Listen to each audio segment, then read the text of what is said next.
The series of events I'm about to recount happened over 30 years ago, during my early childhood. Forgive me if some details are shaky, but I'll try to remember as much as possible. I was around 10 years old. My extended family was massive. At that age, it was hard for me to remember the faces of all my relatives, let alone their names. At every family gathering, I was introduced to someone whose face I didn't recognize, even though they all seemed to recognize me. My dad was one of 9 children, so I had 8 sets of aunts and uncles on his side alone. My grandparents on my dad's side were extremely well off and had a massive beachfront property, which was communal along my dad and his siblings. I don't know its exact dimensions, but I'm pretty sure I could sleep over 30 people. Because of this, my family would often spend entire chunks of the summer down there. Both my parents had jobs that allowed them to either work remotely or spend a lot of time away from their offices. My dad's siblings and their kids would do the same.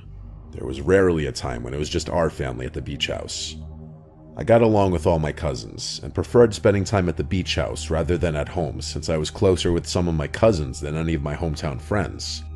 I liked a lot of my aunts and uncles too.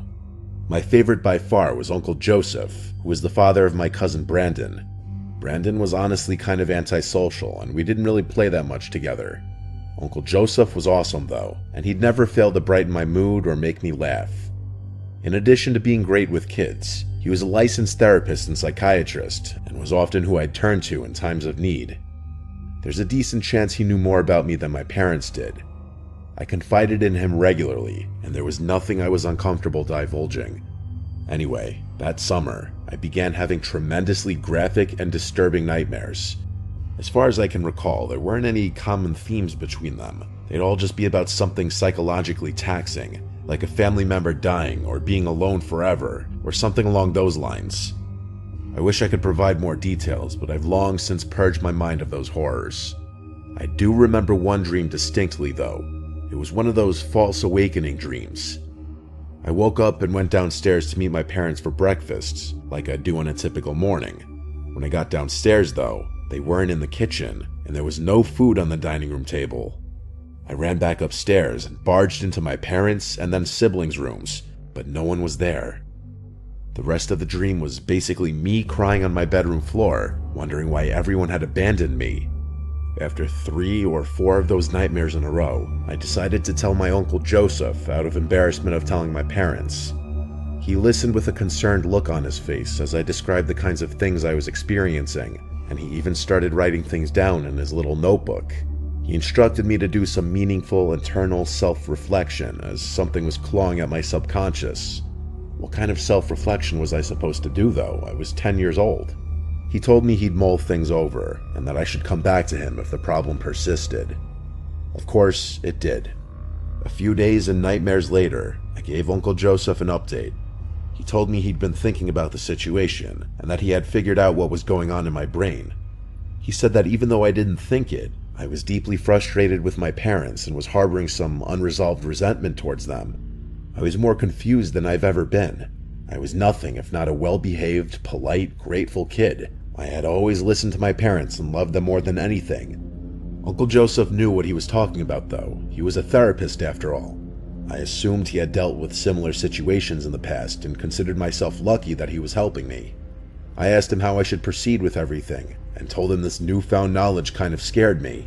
He told me it was perfectly normal that I was scared, and that most of his adult patients react in the same way. He then told me it was also normal that I disagreed with what he was saying, since dreaming implies a subconscious feeling that the brain refuses to accept. That did kind of make sense to me. He told me that in the next few days, I should be slightly more disobedient when it came to my parents.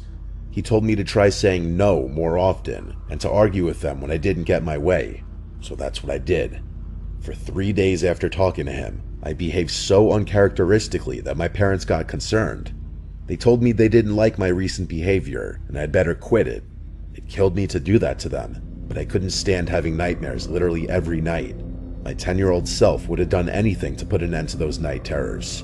They didn't stop though. In fact, they actually got worse. More graphic, more disturbing, and more vivid. It was too much. I confided in Uncle Joseph again, and he told me there was one more thing we could try. I begged him to tell me what it was, but he seemed hesitant. After a few minutes of pleading, he revealed what the thing was. He said my brain was too mature for my young body and that I needed to set it free. Obviously, I had no idea what he meant by that. He told me if I had one more nightmare, he'd tell me what I had to do. I went to sleep, terrified that night. I didn't want to set my body free, even if I didn't know what he was talking about. That night, I actually woke up before having a nightmare. In the several days that this had been going on, I had never woken up before having a nightmare. This was new. For some reason, though, I was scared to move or even breathe loudly. It wasn't sleep paralysis, but I was scared out of my mind. I stared at the wall in that same position for a full minute, not quite sure what I was doing.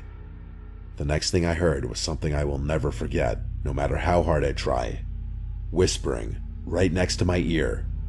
Uncle Joseph's whispering. I was sure of it. I turned over and screamed, which sent him flying back. He quickly left the room and shut the door. I sat there in a cold sweat. Part of me thought I was still having a nightmare. Instead of going back to sleep, I ran to my parents' room and told them everything. I told them about the nightmares, about Uncle Joseph, about everything. My dad didn't waste a second. He stormed into Uncle Joseph's room and confronted him. My uncle obviously denied everything, but my dad was a big dude and could easily push him around. A fight broke out between them, and my dad snatched the satchel Uncle Joe carried everywhere. Uncle Joseph promptly gathered up his things and basically ran to his car. My dad started going through the satchel, but what he found was sickening. There were pages and pages of dream-related things, both handwritten notes and printed articles. Articles about inducing dreams, specifically nightmares. Personal notes about different techniques, previous data, and types of experiments. It was horrific.